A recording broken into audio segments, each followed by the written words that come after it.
नमस्कार मैत्रिणींनो, स्वागत आहे तुमचं आपल्या यूट्यूब चॅनलमध्ये आणि माझ्या लाडक्या मैत्रिणींना सगळ्यांना गुड मॉर्निंग मैत्रिणींनो. कशा आहात तुम्ही? छान ना? मी पण मस्त आहे मैत्रिणींनो. आणि आमच्याकडे इतकी प्रचंड गरमी वाढलेली आहे, बापरे, इतका भयंकर त्रास होतो आहे गरमीचा, म्हणजे सांगू शकत नाही, इतका भयंकर त्रास होतो आहे. तर तुमच्याकडे कशी आहे गरमी? नक्की कॉमेंट करून सांगा मला. खूप त्रास होतो आहे, बापरे, इतकी गरमी होते. तर खूप अति प्रमाणात गरमी झालेली आहे. तर ही भाजी मी आज टिफिनसाठी बनवत आहे मैत्रिणींनो.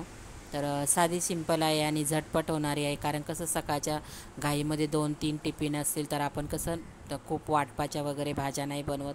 साध्या सिंपल असतील आणि झटपट होतील त्याच आपण भाज्या निवडतो आणि त्याच बनवल्या जातात भाज्या.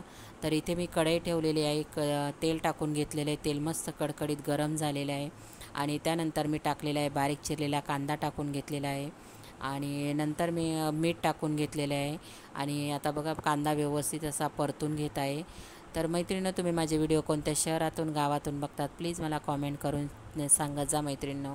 आणि खरंच खूप छान सपोर्ट करताय तुम्ही मैत्रिणींनो, मला असंच प्रेम देत राहा आणि खूप छान वाटतं मैत्रिणींनो. खरंच आपण एक एक मैत्रीण आपल्याला कॉमेंट करते ना, खरंच खूप छान वाटतं. खूप छान जरी बोललं ना कॉमेंटमध्ये तरी खूप छान उत्साह येतो. आणि कसं आपण ज्या घरगुती बायका असतात, म्हणजे घरगुती गृहिणी असतात ना, तर खूप वेळ काढून ह्या गोष्टी सगळ्या करत असतात मैत्रिणींनो. खरंच एकमेकींना सपोर्ट करत जा मैत्रिणींनो, खरंच खूप छान वाटतं. आणि कसं यूट्यूबने खूप छान असा प्लॅटफॉर्म आपल्याला दिलेला आहे. तर याच्यातून कसं म्हणजे आपण ज्या घरात बसून म्हणजे कसं आपण तर सगळंच करतो. अगदी ज्या गृहिणी असतात ना त्याच खरंच हे असतात. कारण कसं आपण बोलतो ना, बाहेर जाणाऱ्या म्हणजे कामाला जाणाऱ्या त्यांच्यापेक्षा ज्या घरामध्ये असतात ना त्यांना खूप सारी कामं असतात.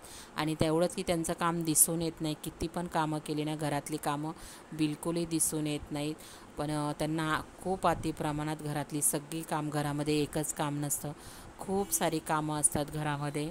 आणि तर मैत्रिणींनो, खरंच आपण वेळात वेळ काढून गृहिणी असते ती हे असं काही प्लॅटफॉर्मवर काम करत असेल तर खरंच तिला खूप वेळात वेळ काढून ह्या सगळ्या गोष्टी कराव्या लागतात. तर म्हणून सांगते प्लीज मैत्रिणींनो, एकमेकींना सपोर्ट करा मैत्रिणींनो आणि अशाच पुढेच जात राहा तुम्ही पण. तर इथे बघा मी तेल टाकून घेतलेले आहे, कांदा टाकलेला आहे, टोमॅटो टाकून घेतलेला आहे, हळद टाकून घेतलेली आहे आणि ते मस्त अशी मोड आलेली गावठी मटकी असते ना, ती ती मटकीची उसळ आहे. तर मी 4 ते 5 पाण्याने स्वच्छ धुवून घेतलेली आहे. आता मटकीची उसळ मी टाकून घेत आहे आणि मस्त कांदा टोमॅटोमध्ये परतून घ्यायचा मैत्रिणींनो. खूप छान होते ही रेसिपी, नक्की करून बघा. तर कशी सिंपल आहे, साधी सिंपल आहे पण टेस्टी होते तेवढीच. कांदा टोमॅटो आपला आणि आमचा जो घरगुती मसाला आहे ना मैत्रिणींनो, तो टाकून घेतला आहे मी. नंतर शेवटी मी कढीपत्ता कोथिंबीर टाकलेली. मस्त टिफिनसाठी मटकीची उसळ तयार झालेली आहे. सुकी बनवलेली होती मी चपातीबरोबर. तर इथे बघा मी आमचा जो घरगुती मसाला आहे ना तो टाकून घेतलेला आहे आणि परत एकदा मिक्स करून घेत आहे. तर इथे बघा मिक्स करून घेत आहे. तर मैत्रिणींनो, खरंच खूप छान सपोर्ट देत आहे तुम्ही, करतायत सपोर्ट. तर असाच सपोर्ट राहू द्या, असंच प्रेम करत राहा तुम्ही. तर कोणी चॅनलवर अजून नवीन असेल तर त्यांनी सबस्क्राईब केलं नसेल मैत्रिणींनो, प्लीज माझ्या चॅनलला सबस्क्राईब पण करा.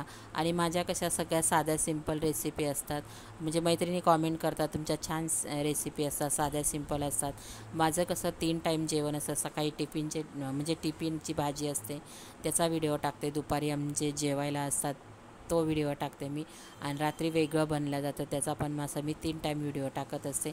सकाळी टिफिनची भाजी असते, दुपारी जेवणासाठी असते आणि रात्रीच्या जेवणाची भाजी काय असेल ती मी व्हिडिओमध्ये दाखवते. तर इथे बघा मी सगळं मस्त अशी मटकीची उसळ मिक्स करून झालेली आहे मसाल्यामध्ये. आणि थोडं पाणी टाकायचं आहे, मटकीची उसळ लगेच शिजल्या जाते.